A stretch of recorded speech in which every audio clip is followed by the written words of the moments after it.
This is an uncensored podcast about sex, sexuality, gender, and body stuff. Listener discretion is advised. The views and opinions expressed in this podcast are solely those of the person or persons sharing them. Some names have been changed to protect the anonymity of its participants.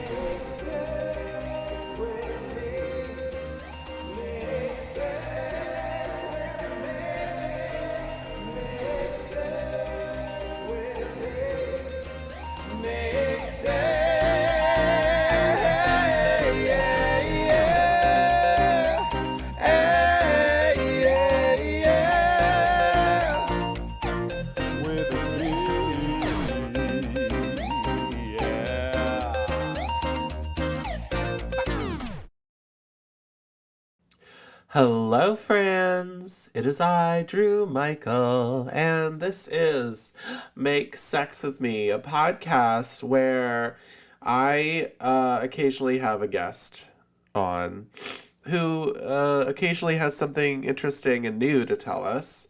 Not always the case. Sometimes I just have to find some raunchy shit off the internet to share with you.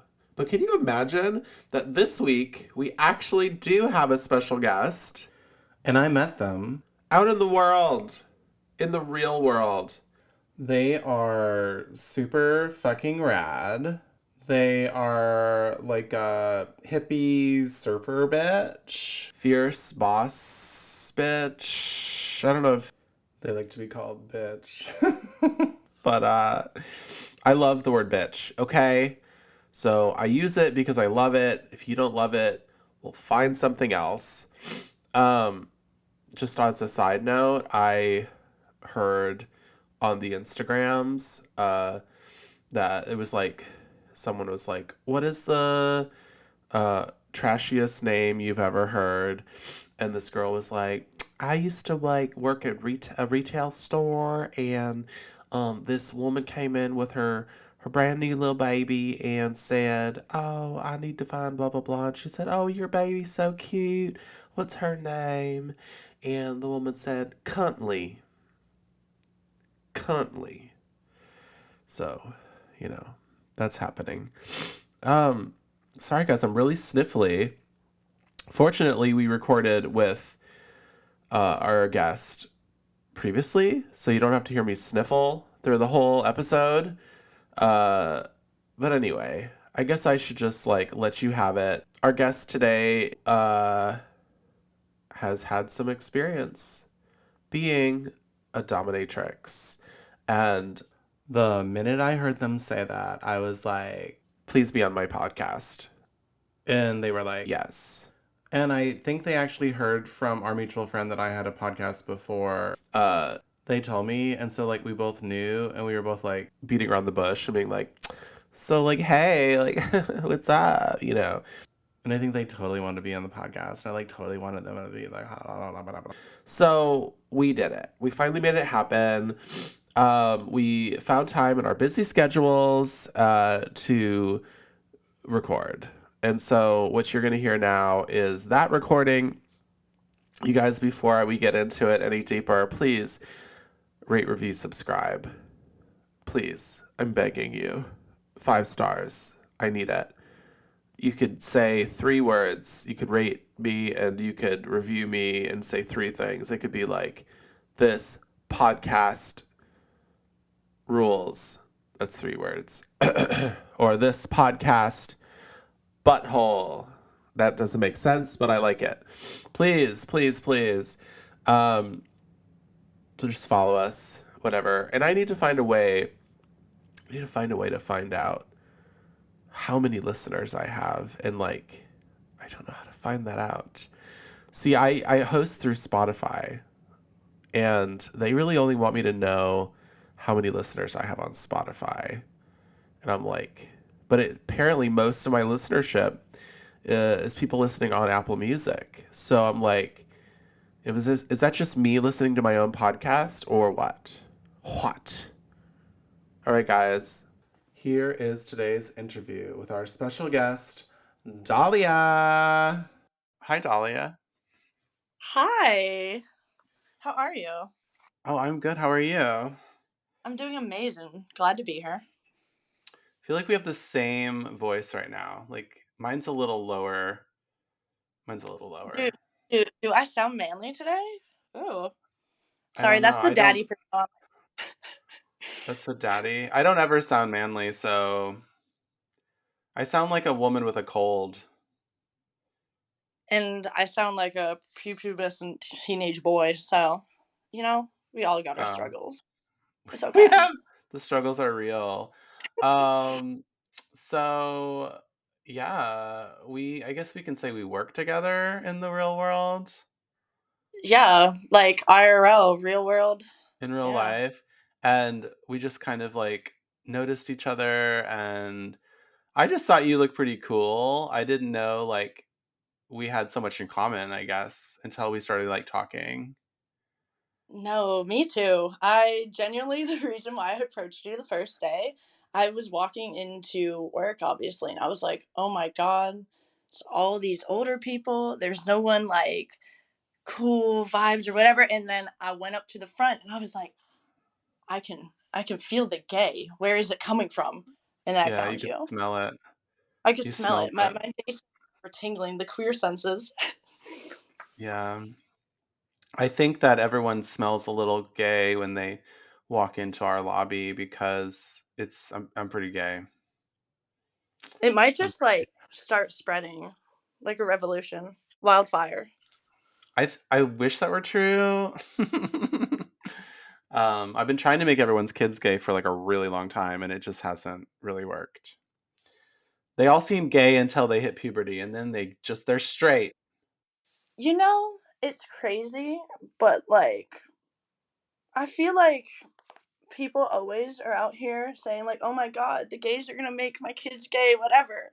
And it's like I don't know how I ended up here, but I'm pretty sure they had definitely had some influence from some other gays.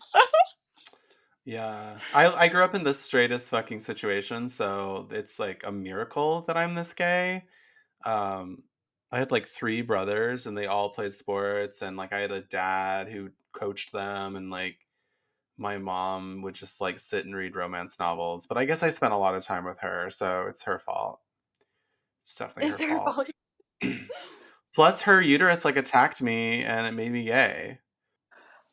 Is that how that works? Shit. Yeah, I think so. There's a Harvard study about it. It's totally her fault. Um, what is going on? What's your decor in this room you're in? I love it. It's like coastal grandma. Coastal grandma, that's because we're in my sunroom right now. The decor is granny decor from my Yeah. 80s grandmother. She is a queen. She traveled the world, got her Hmm. bag, lived her life. So it's Oh, so decorated. you guys get along really well?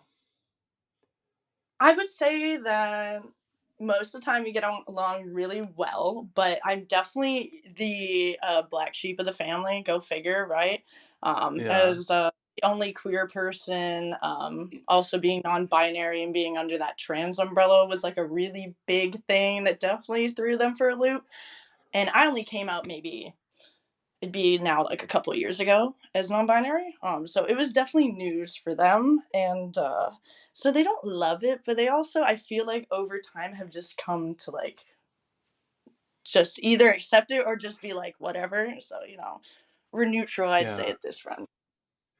It's confusing. I would say like if you had just come to them and said like I'm a lesbian, they probably would have been like it would have taken some getting used to, but might have been easier. I think telling them gender is a thing. If you have a gender fluidity or something alternative with your gender, I think like that's really confusing for most people to understand if they haven't considered those things before, especially with their children. No, 100%. I think also growing up in the South, like people just really aren't as open to those things here, obviously. I think that I find that since I've come out, a lot of people do definitely treat me differently. If I go out of my way to make people wear my pronouns. Typically, it's like it goes one way or the other. They either are like, "Oh, cool," and think nothing of it, or they immediately go, "Oh, you're like one of those," or "Oh, like is this a tension thing?" Or like they have some assumption or whatever. Which is Hmm. I guess everyone can have their own opinions, but it's definitely not something that I think I was initially like prepared for. Yeah.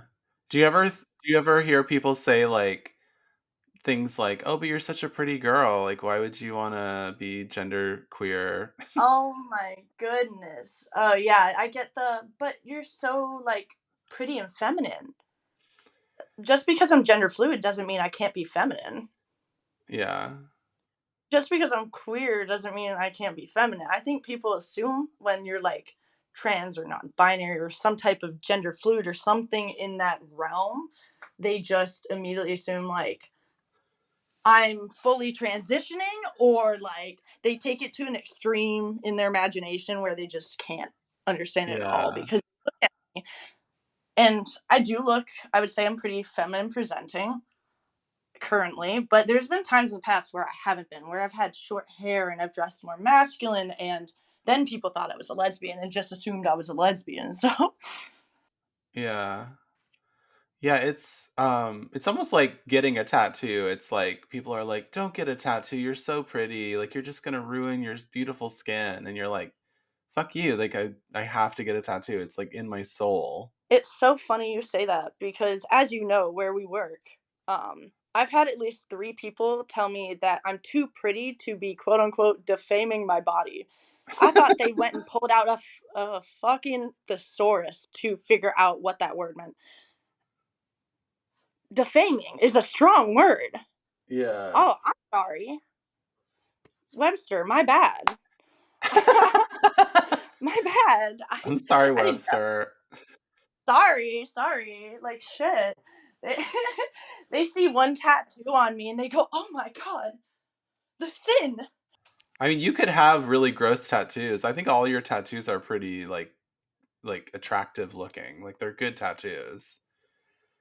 Yeah, I think as an artist, I went to school in kind of the art field, graphic design, so forth. And because I have that background, I was very particular with getting my tattoos as much as I wanted to be like all the alternative baddies that I watched growing up as, a young, like, scene kid. I wanted to have so many tattoos, but I know for a fact now that I made a better decision, obviously, not rushing to get them because, yeah, some people have some pretty rough tattoos, but if you're happy with your art and your body, it's your body. So. Yeah. I mean, you could have a tattoo of like somebody's face melting off of their skull, like on your neck. But it's Oh, like yeah. there's They some act gross like I have tattoos. tattoos. Like, I'm sorry, let me get a teardrop. My bad. Oh yeah. I know a girl that has that. She's actually owns the yoga studio I teach at, and she also works at where we work. And she has little hearts on her face, but it's like a cute version of teardrops, I guess. The teardrops. I wonder how Yeah. many people definitely go up to her and they're like, "Hey, what is that for? How many bodies you got racked up?" Yeah. She goes, "Bodies? Yeah, people you How kill." many people did you wreck in Pilates yesterday? That's what happened. It could be for all the dogs she's had that died because she's had like a million pets. I don't know what you're seeing on our screen, but I'm like loving that my lips right now are like the color of your hair. It's like making me feel really good about myself. You just got those lips. Well, I think my lips are a little chapped, but they look a little red. They maybe look a little redder than usual. You rocking those DSLs today? Period. ZSLs? The DSLs. Oh, DSLs. Yeah, I'm always trying to rock them just so people know that if, they have a little bit of time, they could stop by and I'll take care of them. But yeah, No? You gotta keep it on you. it doesn't happen as much as I would like. I just don't get a lot of offers. So my parents are going away for like most of February and they go away a lot. They like travel a lot and I live with them. Every time they go away, I tell myself I'm gonna like hook up with somebody and like finally have someone over, and I fucking never do. So it's real Okay, what depressing. is stopping you though? Is it like the going and like talking to people, or is What it is stopping me? getting yourself like what is it? Do you think that's stopping you? Let's talk about it. Part of it is that like it's been a long time, so a part of me is like maybe I should like think a little bit more thoroughly before I like just hook up with anybody. But also like I think that like a part of me doesn't want to invite just anyone over to my parents' house too. Like if I lived in my own apartment, I'd be like, okay, let's do it. But this is like their house. Like what if I invite like a psycho over and he remembers like where they live and then he murders them? Are you into psychos? I occasionally I like will be like that guy's really hot, but in a scary way. But I've never exactly dated. You mean like scary and like he'll choke me scary and like maybe gaslight me a little, but like it'll be Um good. It's fine. or like Jeffrey Dahmer was kind of hot. Like Oh, oops. okay. So like no manipulation, just straight up eats you. Yeah, I don't even know why I find people attractive, and I also like find most men attractive. So that's a problem. Okay, okay, okay. You gotta have a type though, right? Like everyone's got preferences. That should narrow it I down, right? I actually don't have a type. It's so bad. I will eat any kind of meat. Like I'm not very picky. I even like ugly guys sometimes. Like I'll be like, "Ooh, that guy's kind of ugly. I like it." Honestly, I can't relate to that because like there's like a part of my brain where like I remember that men in general are typically just like fucking shitty to begin with. But then if Yeah. they're also fucking beat on top of that, I'm like, now you're a man and you're ugly. That's two strikes. One more, you're out. So are you like from here? I can't remember. Where are you from? So I was born here, but I guess you could kind of say I've been all over the place. I've moved all my life. I grew up around Florida for a good bit. Surfed down there, swam most of my life. I lived in Cali. I've lived in New York, Texas. I've kind of been all over. Mm-hmm. So, but I'm definitely a southern bitch. I'd like to say. What's your favorite place that you've lived? Out of where I've lived, I think quality of life wise, probably Florida. Experiences wise, probably California, just because there is so much opportunity and so many things to do out there. But would I live out there again? Probably not, just because it's so outrageous to live there now. Mm-hmm. I think when I lived there, I was still going around with my dead name and going around with like a whole different just vibe in general. And I don't think I would really fit in certain places now that I would have like when I lived in those places. It just, it doesn't really fit who I am now, I'd say.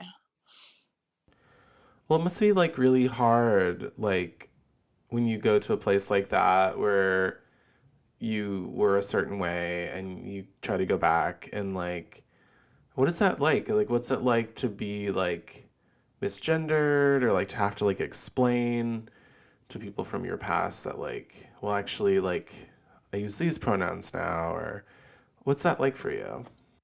Someone who's non-binary, I can't obviously speak for everyone who falls under that. But I personally don't get super offended if people necessarily like accidentally misgender me or whatever. Or if they use my dead name, it doesn't kill me inside. Obviously, I have preferences, and I do feel a lot of like euphoria when people go out of their way to use they them pronouns or you know go out of their way to make an effort like that. For sure, I think it would make anybody feel good if people tried. But I think that's the thing. I think a lot of people think you have to get it right away. People that aren't used to using those pronouns or used to really addressing someone who is more gender fluid. But like most of us, I feel like don't really care that much as long as you try. It's the effort. Like I'm not gonna say freak out if you start using feminine pronouns for me. Obviously, I have a preference, but like it doesn't bother. But everyone's different. I can't speak for everyone. I only have one friend. So I have this one friend who has a ton of queer friends, and if you tell her what your desired pronouns are, she will never misgender you again. Like she will say it right every single time without mistake. It's insane. Like I don't even fucking do it 100% right all the time with people. But I told her once that I was down for whatever pronouns, and like I was like, I guess it would be cool if people use they them, but like nobody, I don't expect anyone to. And so then like she started using they them, and when she refers to me as they, considering she's like the only one that does it, I feel like a fucking like celebrity. Like I feel like Mariah Carey in like my dressing Oh, like room. he's talking about you in like the third person, No, like I just feel like I'm getting such special treatment to like be using to finally have someone use a pronoun that I requested, you know? yeah. No, it definitely. I feel like even queer people do. It does make you feel like I said that euphoria. You do feel kind of special when people go their way to like get it right or at least try to. Um, Mm. which is something I feel like I was even ignorant to in understanding that like before I came out because I didn't really understand it. And I think a lot of people that's why it's hard for them to kind of grasp when they're outside of that community. It's definitely a little more easy, I feel like, if you're part of the LGBTQ or some type of queer. Um, but it's, it's not something people are used to. And although, a lot of the queer community is being more accepted now because it's 2024, like about time, uh, trans people definitely aren't still as accepted, I feel like, as other people, unfortunately, as sad as Good. that is. Yeah. But I'm happy to see that there's more and more people that are starting to, at least like try to understand. Like, I think that's the biggest thing is trying to understand and trying to just give them the chance to like kind of present as who they want to be because nobody wants to hide themselves. I think that's what I felt like I was doing. I went out of my way to be so feminine all the time, and I was always trying to dress a certain way and be a certain thing. And then I realized that, like, I didn't have to be like that. I didn't have to pretend to be something I wasn't because it's still me. People still love me for me. It's just now I'm able to be all of myself. I encounter people all the time who I just feel like are just so trapped in their what they're supposed to be. And I just think like, oh, I'm so glad that I don't have to worry about that dumb shit. Like they're like, I can't do this because of what my parents would think, or I can't, love this person because of what my church would say. And it's just like, God, I'm so free. I don't have to worry about any of that. It's really nice. It feels really good. It does. As someone who was raised like I was raised pretty heavily Christian. And I was raised in a pretty honestly like cult like environment.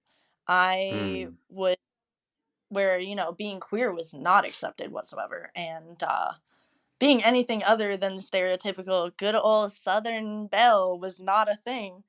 So it definitely took me a while to get to the point where I was, able to accept, I think, it just myself, let alone others accepting it. I definitely lost a lot of people when I came out. The first time is bi and came out, but it was the best choice I could have made. And when I came out as non-binary, it felt like I finally had figured all those questions in my head because I think when you are questioning your sexuality or your gender or anything of that sort, you start feeling a little crazy because you're like, am I supposed to be feeling this way? Is what I'm feeling valid? Am I overthinking it? You know, um, and like that biggest part is like accepting it fully yourself because it is a little weird when you're trying to figure yourself out. I think everyone's always still learning about themselves and like God, if I would have told you 5 years ago that I was gonna come out as non-binary and be bisexual or whatever, I probably wouldn't have believed you because I definitely thought I was a straight cis woman. Mhm. 5 years ago, you thought that? I would say about that, like I think I started questioning. around like 18, Mm. 17, I started really questioning, maybe 5 or 6 years ago. I started questioning a lot of things. I was sitting there and I was like, why do all these people always want to hang out with boys? And I always questioned why I like wasn't super interested in talking to boys. Like I'm bi, but I, definitely was looking at girls more, and I was definitely like there was just things I started picking up on that I was like, okay, this can't be a coincidence because I don't see any straight girls looking at these women the way I Yeah. like I really felt no better than a man at first. I would break my neck to look at these girls yacht. Like they how could I not? They're beautiful. And then I realized, oh, that was not very straight of me. Whoops. Whoops. I, I guess that wasn't very straight of me. That wasn't very cis girly pops of me.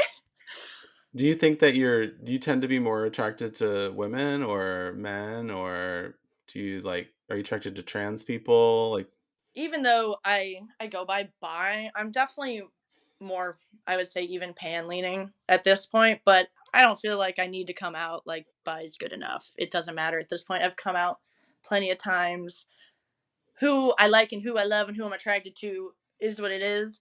mm, I don't think I really have a preference on gender, but I have preferences. I feel like in relationships, I've noticed that things I like more about each gender for certain reasons, if that makes sense. Like with women, I find that I can just, like, they're able to emotionally connect with you and communicate way better than a man. Way better. I find that intimacy with a woman, like not even the type of intimacy you may think initially, like sex or whatever. Just like the little things, intimate moments are way more special to a woman than it would be to a man most of the time. Most of my experiences, like they just tend to appreciate those little things a little bit more. And I'm mhm. not saying that every man obviously is like that because it's not all men. I know.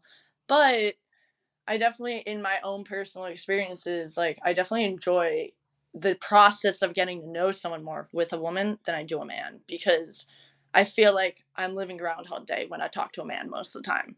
They're beautiful. I think men are sexy still. Like there are things about men that I really adore. God, Pedro Pascal is walking the streets. You know, there's Where is he? where father, daddy, Baddie. daddy. So like I'm definitely not just straight like a lesbian, but I also am definitely open to dating other trans people, gender Yeah. fluid people. I don't think I'd really care. Um, it's all based upon like not only physical attraction, like that definitely matters. People that say that it doesn't, I feel like they're lying. Like let's stop that shit where they're like, "Oh, it's all personality." Like, yes, personality is so fucking important. But let's just talk about how if they you're not attracted to them otherwise, how is that going to work? Yeah. Like long Yeah. term, you got to look at the person that you're with and you got to just look at them like mm, like I'm not out here to wake up next to Sid the Sloth. This is not Ice Age. Get that caveman out of my bed. Ooh, get that caveman into my bed. I want a caveman. I almost told someone today at work that I wanted a mustache ride. Not the mustache ride. I love Stop. mustaches. I love them. Okay, mustaches only work on certain types of people though. Yeah. Like not everyone can pull off the porn stash. Not everyone can pull it off. It starts looking weird on certain people. But if you have But that some people face, look real good. Yeah. no, they look real good. And you're like, damn, I don't want you to ever take that off your face because you may become a four after that stash is gone. But with that stash, ooh, that's what I'm always scared of. Do you imagine you get with somebody and you marry them or whatever, and then one day they shave their facial hair off and they're ugly underneath? Oh God. You have to know before you marry. You have to know what the face looks like. You got to. I You got to. That's crazy. That's Yeah. absolutely wild. Like, there's some people, they shave off their facial hair. That's not even the same person. They talk about women catfishing. Let's talk about y'all. Because then even if he That grows it whole back, beard. you're like, that scary face is just hiding under there. Yeah, I would never recover. You've been hiding. It's like wearing a mask the whole time. It's like the COVID fishing. Oh my god. Did you ever see people at mass and you were like, wow, they're attractive because you made eye contact with them and like their eyes were pretty or like, Yeah. their hair was nice, but you couldn't see the rest of their face. Oh And my then it was like God. everyone started taking off their masks and I started seeing people without them and I was like, why did I think you were so attractive before? The mask, you They, covered that these half. people, yeah, they had like busted mouths, busted teeth. Their noses were like huge. It was like I did not think your nose was that big. Because we constructed their faces in our minds. Yes. Yes. You just kind of filled in the blank of where the mask was. And you're like, oh, that's definitely how they look. And then they took the mask off.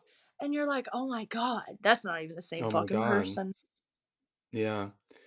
It was like way too much. It was like drinking a wine that you thought was going to be like really soft and nice. And then it was like Chardonnay. And you were like, oh my God. Honestly, it's giving like meeting the troll under the bridge. It is very much troll under bridging. It's straight up Yeah. trolling. It's the new definition of trolling. Speaking of catfish, what about the people that legitimately go and get like whole new fucking faces, right? Like, have you seen those transformations where like they were probably I hate ranking people, but like just for the sake of the explanation, they're like a 4. Let's just say they're like average 4 or 5. Like they're not super sexy, super fine, but like they're okay. They're just your average Joe, right? They go get their face redone, and they're a whole new face. Who is that? Yeah. Like, do you ever look at those old pictures of celebrities and like look at them? Like, obviously, people glow up, they go through puberty, whatever. But some of these celebrities, like, they don't even look like the same person now. Yeah. Especially if they're Nepo babies and they were teens and they were kind of in the spotlight, but they were cute. But then they wanted to become like a superstar, like all the Kardashians. Yeah. Um, all of those bitches. Well, it's crazy because they're not much older than I am. They're youngest ones in the Jenners. They're not Okay. much older than I am, but they look like grown ass women because of all the Yeah. work they've had done. Yeah. And it's Have crazy you seen that the have you seen Trump's lawyer, the woman who's representing Trump? yes, She got a lot of work done. She doesn't look anything like the woman she would look like when she became a lawyer. Like it's insane. that's that lawyer money. They say money doesn't buy happiness, but it sure can make you look better. But also it's almost like, I think the big question on everyone's mind is, do you think that Trump would have hired her if she looked the way she used to look? Because he does not employ like women who aren't like sculpted, gorgeous women. Oh, 100% not. I don't think he even would have looked at her because there's plenty of intelligent, beautiful women that work in that field. I mean, you have to be a confident, strong woman to work in that field. If Hmm. it wasn't her, it would have been some other woman who already had that stuff. Yeah. But, there's a good chance that she knew that, you know? Yeah, she probably wanted to like handle high profile clientele and she knew she had to glow the fuck up. Yeah, and that lawyer money, that makes you good money. So I need to glow the fuck up a little bit. I just need like a little glow. you just need to go get your heart broken. Everyone knows that when you get your feelings hurt, you become sexier. I become sluttier for sure when I get my heart broken.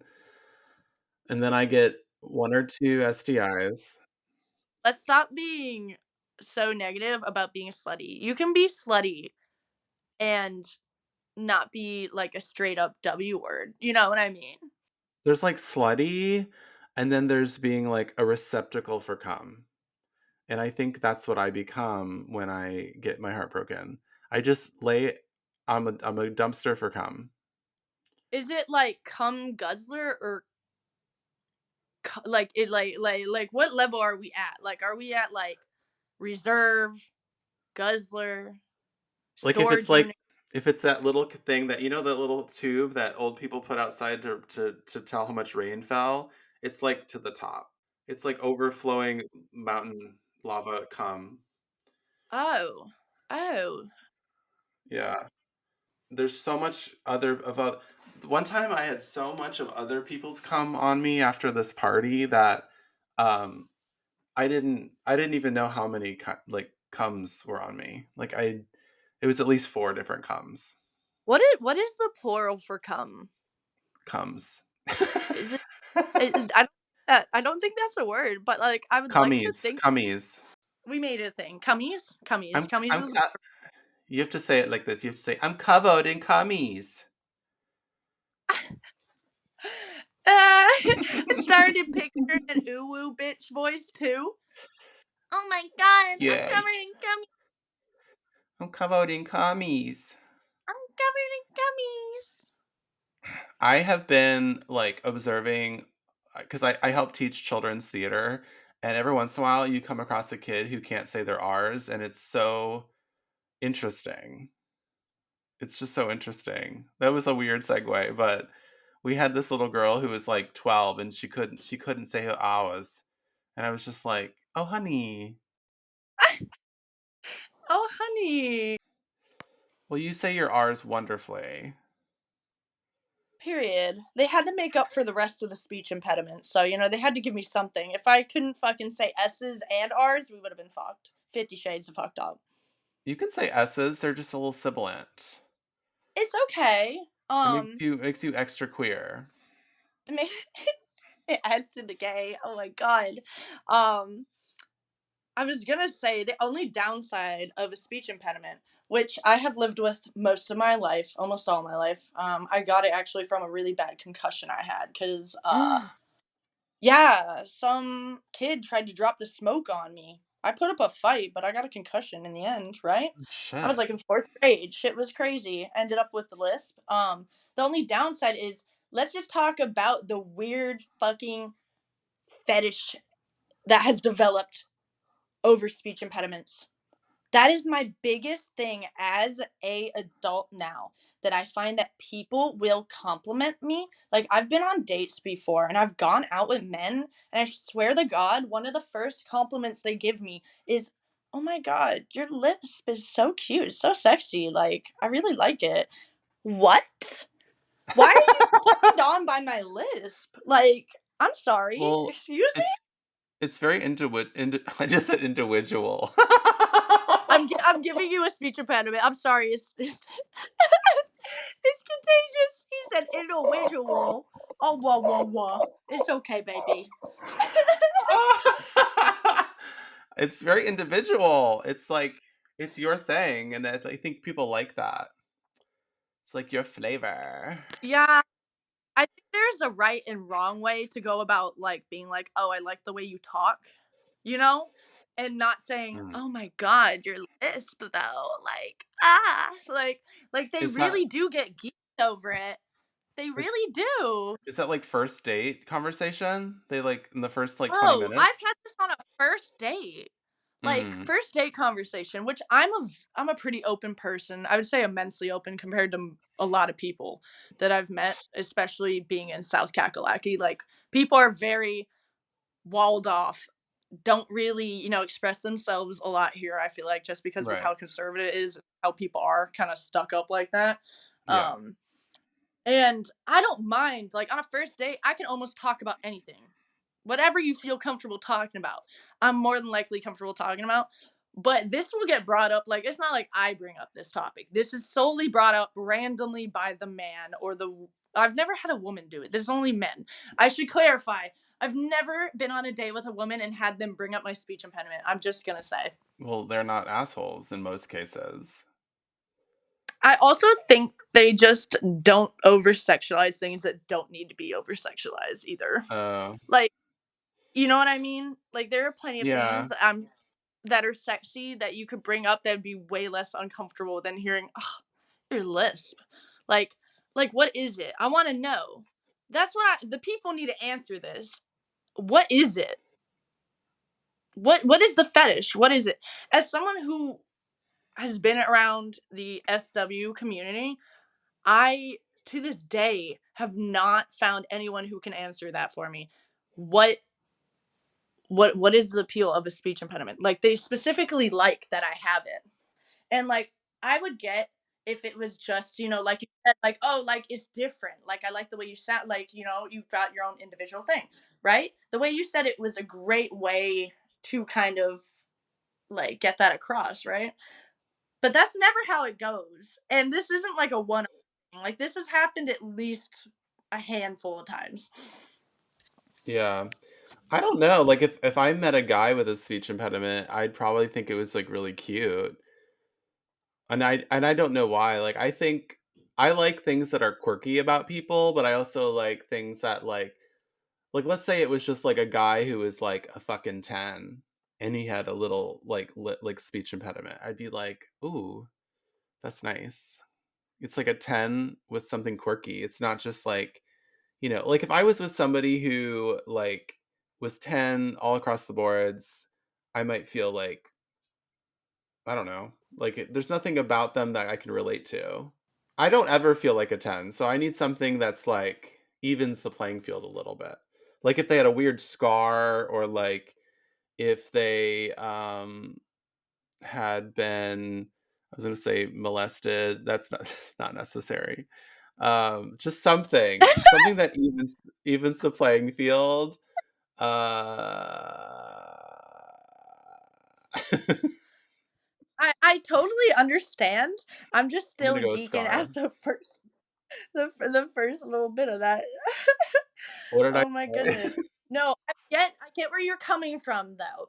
100%. They need to have something that I feel like what you're trying to get across is if they haven't been through anything or experienced anything, or they have that kind of part of them where Mhm. it makes them, because I feel like a lot of people you meet try to like fit a mold. Like, they gotta have something about them that makes them a little bit different from other people I encounter. Yeah. And so, like, I get that. I think that comes from, though, I feel like I get a lot of attention from people just in general. So I'm usually attracted to people that like don't fit that stereotypical mold Mm. of the usual crowd of people that typically try to, approach me or give me attention of sorts. Like, I definitely always end up talking to someone who is 100% like not at all what people were expecting. Like, they see like these normal little frat boys come up to me and like all of these, like the what are the boat shoes? The Sperry's, like the Oh, Sperry wearing boys. Sperry's. Oh my Oh my god. god. I'm telling you, the only demons those boys are fighting is bisexuality. But anyways, um, I just I can't do that. Like, I wanna be if you like look, I want a dominatrix moment where I just, like, spank white guys with Sperry's. I just, like they're bare ass, and I just spank them with their own boat shoes honestly, I know there's someone out there that's into that. I used doing it. to when I was obviously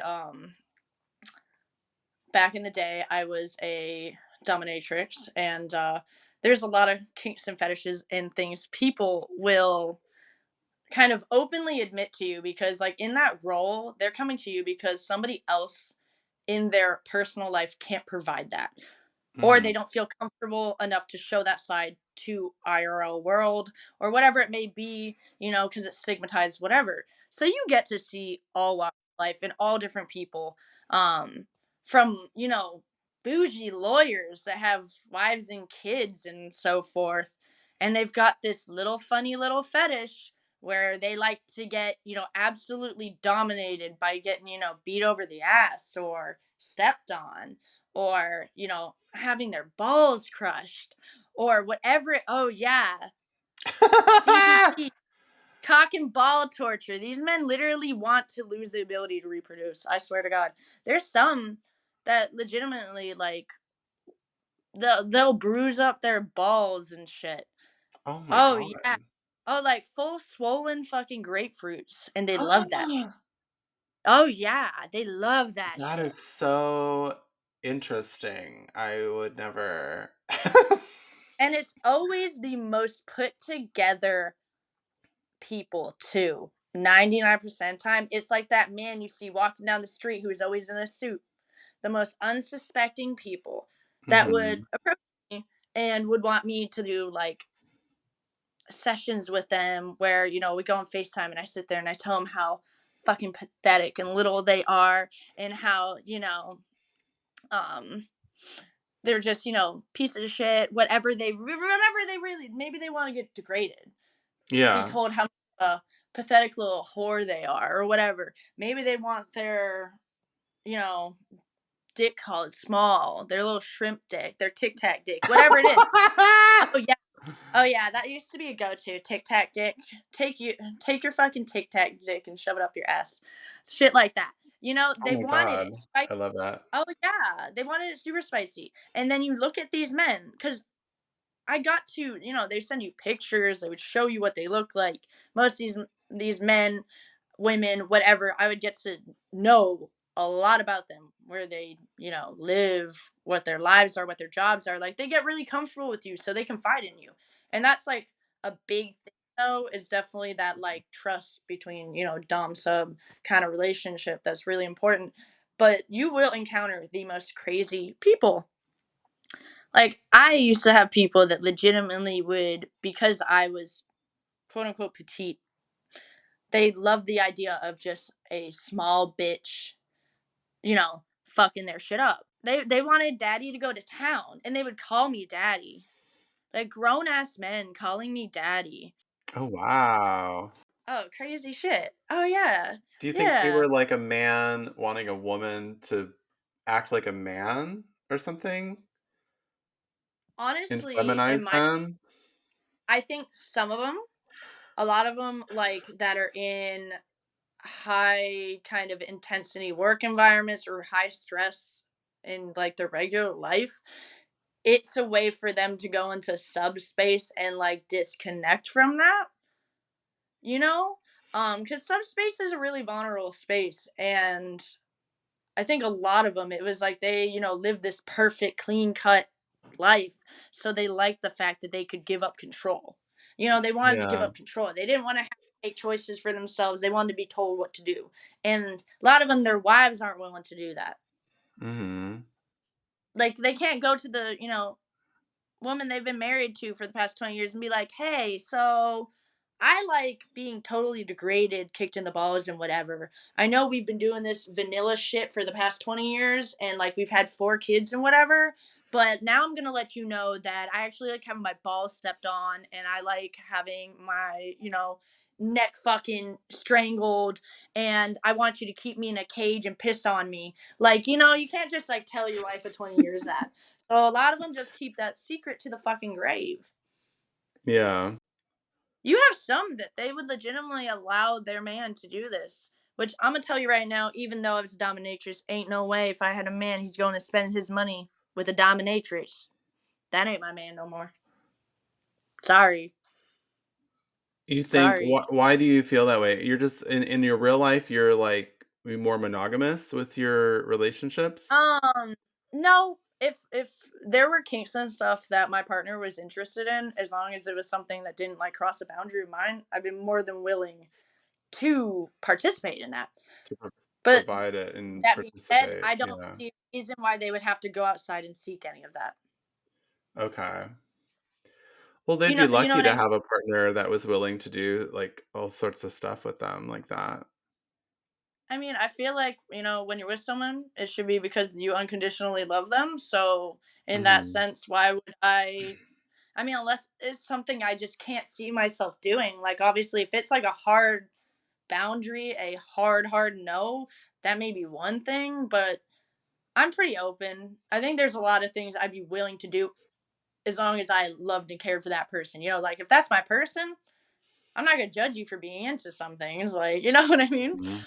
But I would feel more annoyed that they tried to go outside to get that, you know, craving satisfied, I guess. Because if I can do it, why would you go somewhere else? I get why a lot of these people can't do that. Mhm. But in my own position, like I've been a Dom, there isn't anything that you could tell me that I'd be like, oh my God, ew. You know what I mean? Were you you were only when you did sex work, you were only more in the dominant role? Did you ever do any like submissive stuff? I honestly, ironically, I feel like in my work, I was always immensely dominant, but I do have the potential to switch. I just don't think that when it came to like sex work, I really felt comfortable doing that. Like Mhm. with a partner, that might be totally different. Um, I can be more submissive, but I just personally on that end of sex work, like it's not really my thing. It's not really what I'm into. I think I really enjoyed being a dom because as someone who's femme presenting, even though I'm non-binary, I feel like not necessarily as much with female partners, but male partners, they typically like they expect you to be submissive, you know? You don't encounter a lot of men that are willing to sit there and like let you be dominant to the full extent that I could when I was a dom. Like dom, I have full control. That's like the whole other Yeah. side of the spectrum. So I feel like I never really felt a need to be submissive in my sex work just because I got plenty of that IRL. Um, but I will say doing dom work definitely made me more dominant even in my own like sex life and everything. Like I started noticing that I was trying to do things that like I typically probably wouldn't have done years ago. Like, you know, when you're like on top of someone and you go down to choke them, like I was choking grown ass men. Like I would just go for it. Like they would go to grab my throat and I would just be like, no. And so this grown ass men are getting choked out by this little bitch. And every time I started like thinking more and more about it and I was like, you know, that's not something I would have done a couple years ago. But I don't think I had the confidence back then. Like the confidence came and now that Mhm. I've been in a dominant role in, you know, sex work, I found that it just like subconsciously that was like a change I noticed. So I don't even think in general I'm as submissive as I used to be either in that sense. Yeah. Not that, but I'm definitely less than I used to be. Like I would not be able to be with the partners and people that I was 2, 3 years ago because they would not work with how I am now. Like it would not work. Our preferences and everything don't line up anymore. But I feel like that's just growth and change, you know? But Like everyone you're now bringing more of that dominant energy to your personal sexual relationships in IRL? Oh yeah, definitely. No, I definitely I definitely have caught myself doing some things where I was like, okay, daddy, slow down. Dahlia, what are you doing? Like Sad. and then obviously as you know, because we work together, I hit the gym. Like I am such a gym bitch. I love the gym. Um I absolutely like can't go without it at this point. But because of that, I feel like as I've gotten stronger, like I'm starting to overpower some of these people that I've been with, you know, in the past like year or whatever. Um I say some people like it was a lot. It's like one person. I'm out here like these people, one person that held me up for 4 months because I can only pay attention to one at a time. Um, Mhm. I definitely like caught myself just because I had a long term relationship of 3.5 years and like we broke up, you know, 3.5 years in, and then I didn't have any partners for a while. And then I started going back out there because I love hurting myself in the real world. We love sending ourselves back into the fight, the good old fight. I decided to go out and start dating and whatever, as you do eventually after you break up with someone. And I started hanging out with people, doing things, whatever, et cetera, et cetera. And then I started realizing I was like, oh man, like I legitimately started like pinning people down, and like I've been choking them, and I've been like I spit in the last dude I was talking to. I spit in his mouth when we were at the bar. I took a shot and spit it into his mouth. I grabbed him by the chin and I said open and spit it in his mouth, and I looked at him with what you would have thought was the most evil, happy smile you've ever fucking seen. And he let me. He let me. I grabbed him by the chin the first night we ever went out to. That's how I knew I was fucking done for. Because I was so bold the first night I met him, I spit in his mouth. And After I kissed his girl's best friend. did this guy like it? Oh, he loved it. Oh my god. That's the reason I feel like we talked as long as we did, is because he had never experienced that type of shit in his life. I was something new and different and whatever. Wait, Granted, you said you kissed his girlfriend? not his literal girlfriend. Oh. Yeah, two separate words, not one. Okay, um, so yeah, do you I have like a three-way with these people? no, but he thought I was a straight lesbian until he Oh. realized after his mouth that I was not. Oh. And I thought it was funny because I don't know, and I'm gonna sound stupid saying this, but like I don't think that you can be a lesbian and be non-binary, because lesbian are usually women. Yeah, I don't know. Like Can the you? I sex don't know, but that's sexuality what. gets foggy when you start to say that you're not a gender. It's like, Exactly. So that's hmm. why bi just kind of makes more sense, I feel like, because I'm not even a woman, so I don't know what the fuck. But that's like I thought that was funny. Long Hmm. story short, it worked. Whatever Riz that was, it fucking worked. But I legitimately, until like I'd say this year, I had never thought I was like that. And now I can't look at anything the same. Like I look at male partners, and if you're too like one way or the other, I start thinking about like all my experience in doming and everything, and like what I've seen in the sex work industry and so forth. And I'm like, I can spot kinks that they don't even know about. Yeah. Like I legitimately have been walking outside, and I can never look at people the same. If you're ever walking barefoot, like at the beach or the pool, just start looking at people and see if they look at your face or your feet first. Oh. Amount of that will look at your feet first. If you're wearing, like, if you're barefoot or wearing sandals or whatever, right? They Yeah. will look at you first. Most of those people, if not all of them, have foot fetishes. I That's how you can spot a foot freak from a mile away. They will look at your feet before your face. They're love checking that. out the dogs to see what you're working with before they even look at your face. That is so interesting. I always look right at the crotch. Good choice. But what if Good it's like, choice. catfish dick, right? Right? Like catfish dick Cat- where like it looks big, like they're bulging in their pants, and then you take it out and it's actually like a little floppy. Yeah, well, I've seen that. I also have like met guys with big dicks who just like can't really get fully hard because they're like in their 60s.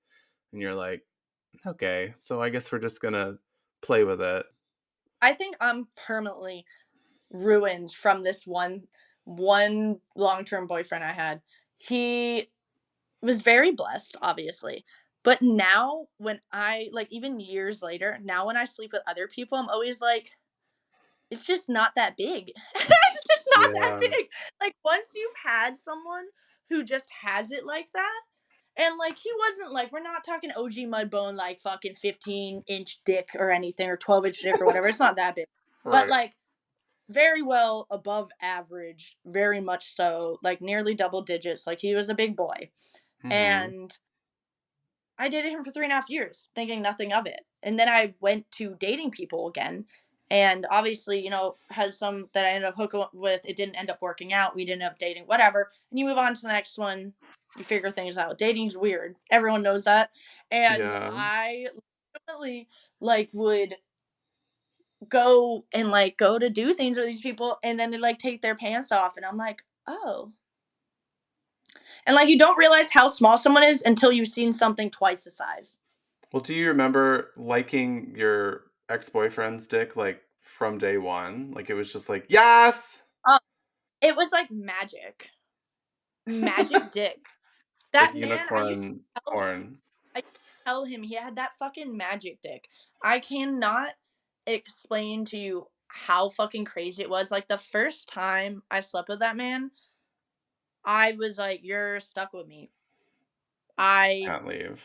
The dick, like, all self-respect out the window, the dick was too good to leave. That's why it Yeah. lasted 3.5 years. The dick was too good to leave. He had me locked Yeah. in. It was Yeah. crazy. And it like almost like I like psychologically manipulated me into staying longer than I should have, because I legitimately was like, well, what if I'm never like that compatible with someone again? Like in Yeah. the bedroom and whatever. Because that's important to me. Like I like being intimate with my partners. Like if I'm really in love with you, I want to fuck all the time. Like I am such a slut for someone I love. I'm not a slut for everyone, but if I love you, oh my god, like I want to take it out every day. I'm gonna wake you up. Like I'm trying to take that shit out all the fucking time. And it's it's not a problem because like, you know, you love who you love. But like Yeah. Oh I get a man. little saucy. I get a little It's saucy.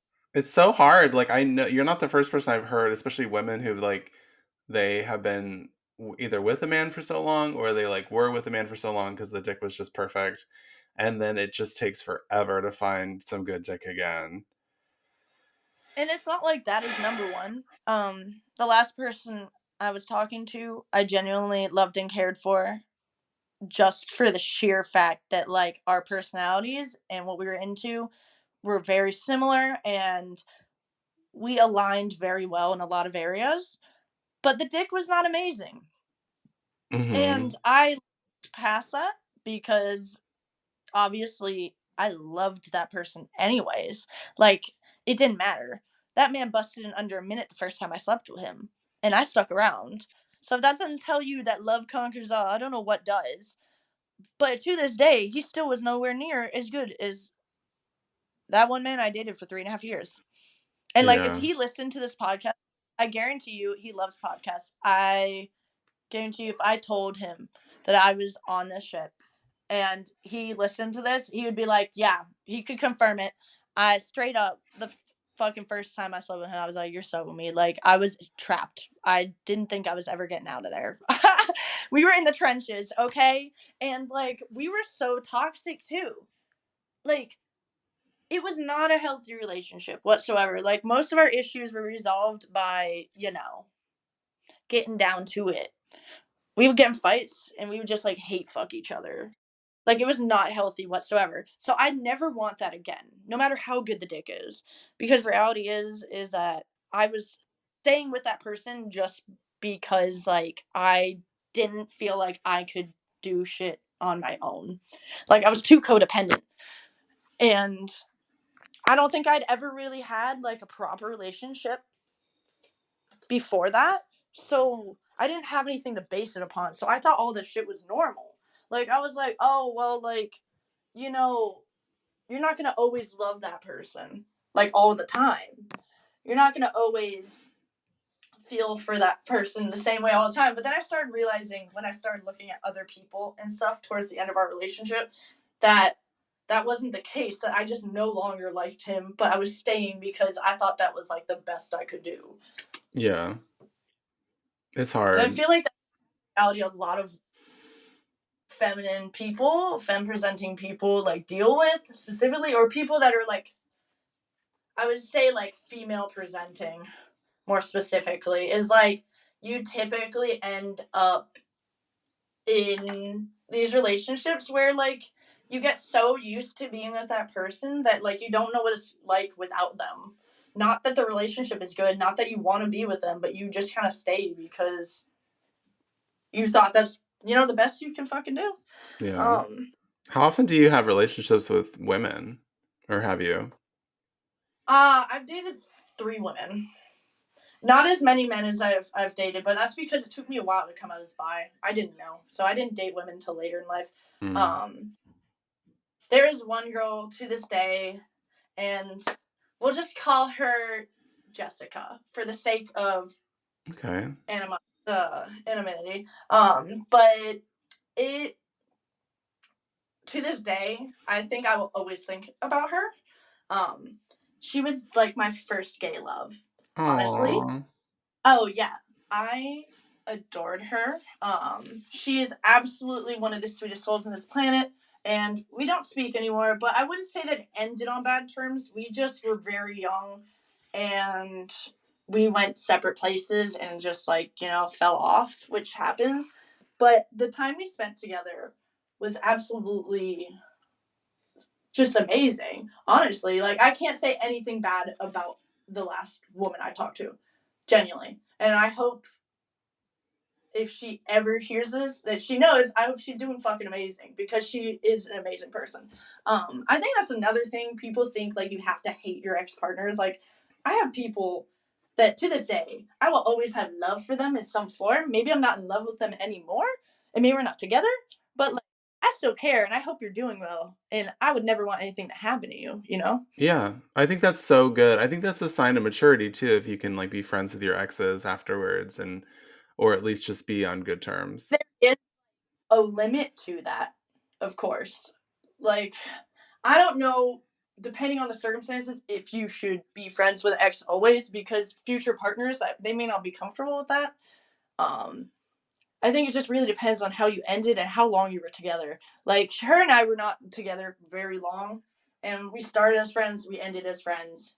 And I feel like in the queer community, it's a little different. Like, a lot of people stay friends with their exes Oh just yeah. because, like, a lot of times I feel like queer relationships move so quick that you don't even really end up staying together that long Yeah. for it to even be like a huge, huge deal. But I think queer people are also better understanding that sometimes like what you think you want at one point is not necessarily what you actually wanted either. Because we're so used to figuring out ourselves and like the constant changing dysphoria and so forth, right? Yeah. And Yeah, we're not always tied to like traditional values necessarily. exactly. Like there's definitely different values I feel like that come with being a queer person that even like before I came out, I don't think I aligned with then, but now I do because I've experienced it as a queer person, you know. Right. Do you do any kind of dom work anymore, or is that kind of like a thing of the past? Or would you be interested? I think one day I would go back to it if it ever called my name. I'm done for now. Not that I'd be opposed to taking a like client or two in the meantime if they really wanted to. I still have contact with all my old subs and so forth, Mhm. because like we grew a bond over time and like a friendship in a way. Because doming definitely isn't all the time like oh fuck you, pay me, blah blah blah. You definitely grow a relationship with that person in a form, in a way. That's so cool. I mean, I think a lot of people don't know much about dom and they don't know about a lot of things, most people. But I think it's not what you think it is. And I think they think it's like violent or it's like you know, gross or it's like taboo or I don't know. I mean, I guess like nothing is like everything's consensual. Like everything is like there's so much respect there and there's so much trust that from what I've heard. Um and I think most people don't know about that. Yeah, no, there's definitely. I mean, they're trusting with most times something that's a secret that they've kept buried. First off, a lot of these people aren't able to identify as them true selves or like be able to live authentically in that way in their day to day life. Mhm. So there's a lot of trust that goes into that.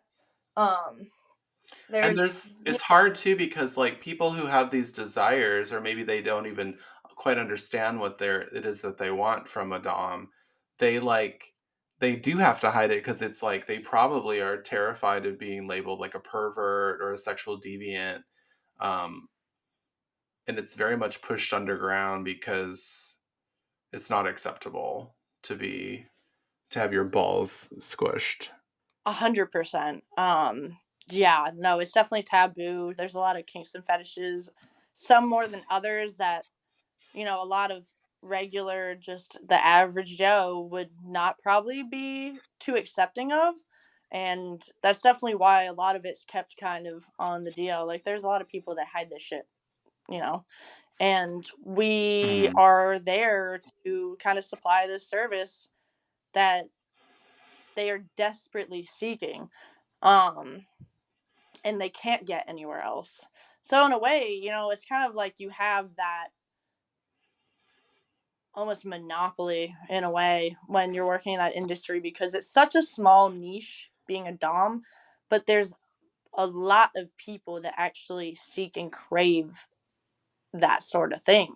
A lot more than you would expect. Like Mhm. I said, they're actually the most normal looking people. Like, Yeah. I think people when they BDSM and like doming and all this, they think like, oh, it's like these dudes dressed in leather and they're all freaky all the time. And it's like, no, they probably go to work every day, like the most average person ever. They probably go home to their white picket fence house, make dinner with their wife, and then go to bed in the same bed every night. Like, nothing crazy, nothing out of the normal. They just have this crazy fetish that they can't share with anybody. Their wife is like, "Why are your balls so inflamed right now?" They're like, "Oh, I think I have a UTI." She goes, how are you getting UTIs? Oh, I. Next question. Next question. I don't know who are you? Um, have you ever had to peg a guy? I've been asked so many times. I haven't in a dom instance. I have in a relationship instance. Oh, okay. Yeah. So I have done it, but I wouldn't say that I've done it in work. Oh, Just because I feel like that is a little too intimate for me to be getting with a sub, and that's a personal boundary I have. yeah. Like I said, I'm pretty open. If it's a partner, that's one thing, but like I'm literally fucking you then. And for me Mhm. that's a line where I draw the line. Like, I will kick you in your balls, I will step on your face. I will piss in a cup and pour it in your mouth. I don't Yeah. care. Yeah. But I'm not fucking you. And that's where I draw the line because that's meant for my partner. Yeah. It's so interesting. I'm sure there's like all different kinds of DOMs, and like they all have different like you know, like this is the line that I won't go crossed. Hard and soft limits. Everyone has them. Some DOMs, they're soft DOMs and they like being sweet and they like dealing with like ABDL, which is a very taboo kink in the community. Um, What is that? Adult baby. Oh, adult baby. Yeah, ABDL is adult baby diaper lover, I think. Something like that. Yeah. Yeah, yeah. No, I've seen that before. Um, I have a friend who I've never had on the podcast, but and we're not like close anymore, but she got really she got a pretty big OnlyFans following because she did a lot of like submissive kind of stuff. She has a cage in her house. She, gets flogged and spanked and tied up, and I think she dresses like a baby sometimes and wears a diaper. But it's all online. Yeah, it's all online, which is like all I basically did for the most part as well. I think like everyone's different. Some people do meetups, whatever. That's all based on your own Mhm. comfortability and how much you trust the sub. I feel like you can't just meet up with a random person, obviously, but some people will go do, in-person sessions and cash meets and so forth. Um, some people are online only. some people do nude, some people are non-nude. Like I never like I treated my page like a Tumblr. There was never any nudity whatsoever. Um it was being me and me being my own kind of self, and I think that's why I was so successful when I did it, because it wasn't really a persona I had to put on. Yeah. I was able to kind of naturally roll into that just in my own little way, and made it my own. And it felt like early 2000s Tumblr in a way, the way I posted and stuff. Sometimes it wasn't even serious content, it was just funny. But I think what attracts subs to you is like your personality and how you are. And there's always going to be a sub for a different type of Dom. Like, not all subs want to be fucking beaten, abused, and roughed up. Not all subs want to be degraded. Everyone has their hard limits on both sides. So, really just depends on the person. Did Um, you get all glammed up? Like, were you like just like makeup and hair, or did you oh, wear like yeah. a mask or like a corset? It depends. Like, most of the time I would usually wear like black corsets, boots. Boots were a big thing. Um, I had a lot of people that really liked the idea that I'm petite, but I'm obviously tall to an extent. Even though I'm pretty teeny, and I look tall on camera, so like, they'd want me to wear high boots, and I would, sit there and like fake step on them, degrade them, whatever, they were looking for necessarily in that session, whatever. Um, we had discussed based on like their limits and so forth. Um, Typically, it could range from me wearing like knee high boots and some black pants and like a crop top and corset, or I could be wearing, leather or whatever. Really just was dependent on like kind of the vibe I was feeling that day. Because I think even in my doming, like me being non-binary, like I had days where I wanted to be more masculine and days I wanted to be more feminine, so it really just depended kind of how I was feeling. Do you ever afraid? Or do you ever like get afraid that like IRL, like you're like doing your job now, and like someone like looks at you and is like, I could tell she's a dom, or like, Honestly, I've already had that happen where I've noticed that I've attracted a lot more submissive people that mhm. will approach because they can tell. And I don't know how they tell. Maybe it's just like a vibe that they feel or an energy that I have.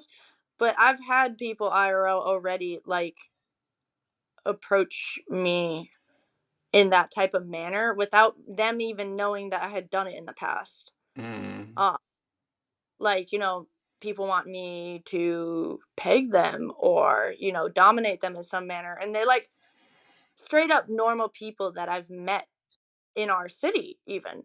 Like, it's kind of crazy. But that's what I said. They're everywhere. Yeah. You only start noticing it when you start paying attention. Like, a lot of people don't actually watch people. But once you notice and you've been around it, you can't help but notice it everywhere. Like, I noticed when I've gone on dates with people, I can tell right away whether or not they're submissive or not. I don't need to sleep with them to know. Yeah. I just know. Right. You can tell. There's a tell. Like, people kind of radiate whatever they are. I feel like you can feel their energy, their aura, and just the way they carry themselves, their mannerisms, their body language. Like, you're able to tell a lot about someone and what they're into or what they, could be leaning, whether it's sub or more dominant. You can kind of tell just with the way they are. I knew before talking to you that you were going to be more submissive.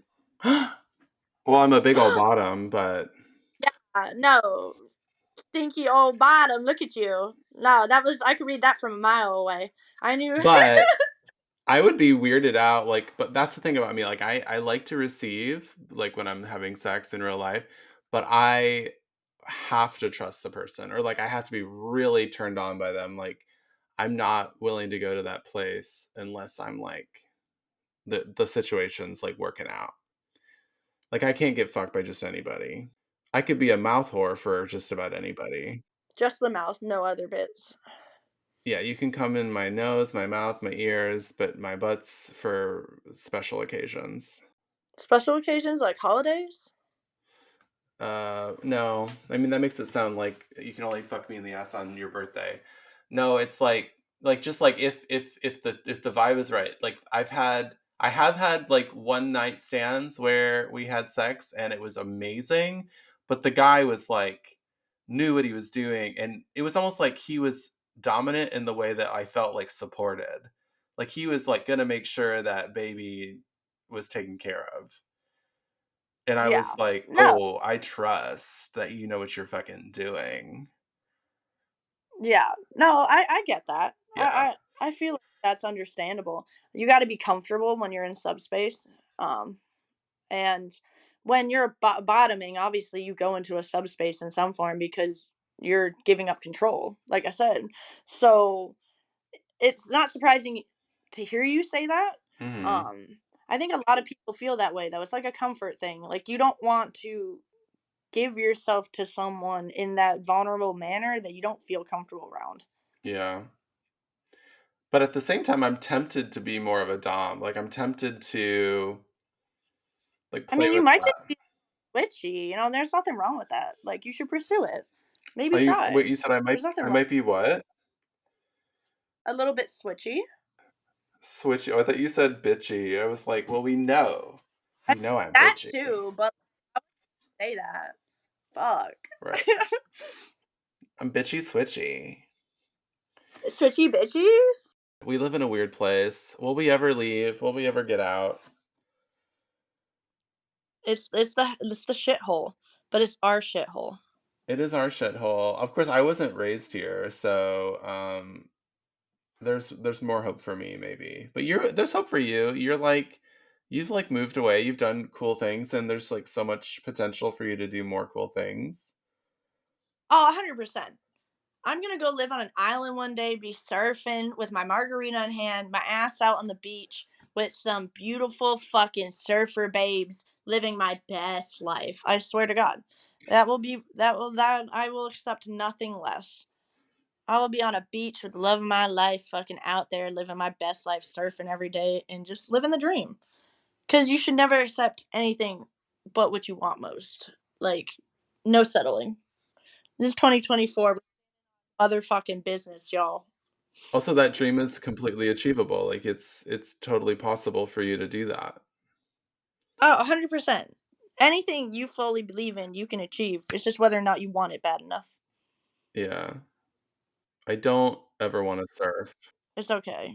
You don't have to. I don't want to surf. We'll send you out as a sacrifice.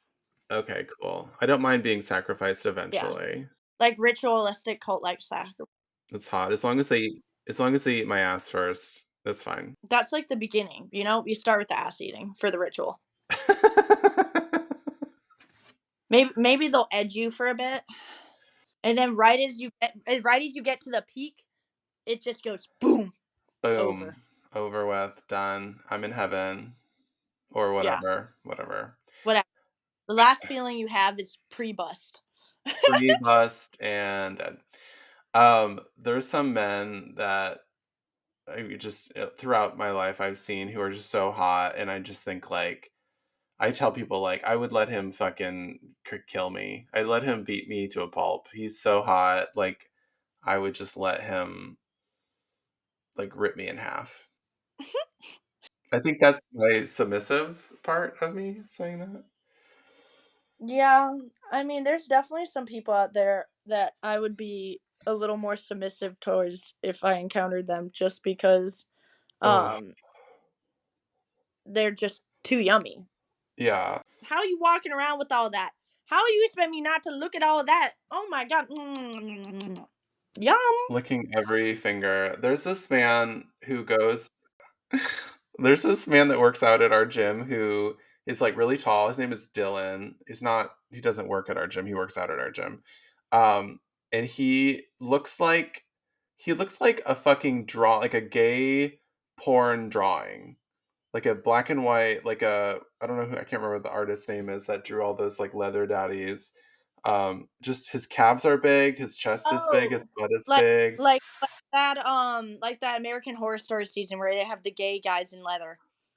Yeah, yeah, yeah. It's just Yeah. like, but it's almost like a cart. a cartoon of like what a gay guy would find attractive. Like all the hot things are big. Like they're just bulging. It's not like everything's big. It's just like the chest, the butt, the calves, the arms, his package. It's all just like he's like bulging everywhere. Maybe he's cycling. And he kind of has a little head. Like he kind of looks like he's just been like sexually ballooned up. It might be some good old tren or good old testosterone that he's pumping in his body to look that pumped up. Oh, that's interesting. But I Yeah. appreciate it. I hope he keeps up with it as long as he doesn't murder somebody. I hope he Yeah. keeps doing that. No, let's not act on the tren rage, okay? But keep doing you, Bubba. Keep doing you. Keep letting me watch. Well, thank you so much, Dahlia, for coming on. I don't know what happened to the end of this recording. It disappeared. It disappeared. So we're just going to pretend it didn't.